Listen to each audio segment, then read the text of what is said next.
अस्सलाम वालेकुम। बोल न्यूज़ में खुश आमदीद। मैं हूँ गौहर इशरात। अहम खबर, इसहाक डार का यूएई के हम मनसब से टेलीफोनिक रब्ता हुआ। दोनों वज़राए ख़ारजा में इलाकाई सूरत हाल पर तबादला ख्याल किया गया।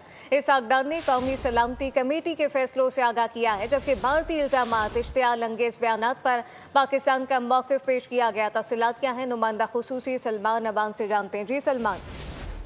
जी बिल्कुल, पाकिस्तान की जानिब से दोस्त ममालिक के साथ राब्तों का सिलसिला जारी है और आज गुफ्तगू हुई है पाकिस्तान के वज़ीर ख़ारजा नायब वज़ीर आज़म इसहाक डार की अपने इमाराती हम मनसब शेख अब्दुल्ला के साथ। और इस गुफ्तगू के अंदर बातचीत की गई। खित्ते की मौजूदा सूरत हाल के ऊपर नायब वज़ीर आज़म इसहाक डार ने ब्रीफ किया कि किस तरह से भारत के एक तरफा इक़दाम के नतीजे में खित्ते में कशीदगी की सूरत हाल है।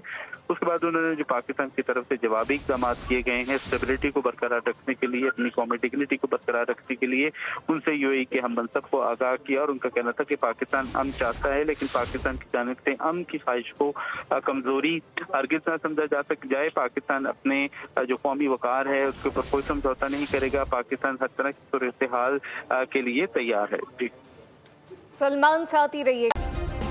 सब्सक्राइब करें और बेल दबाएं ताकि कोई खबर रह न जाए।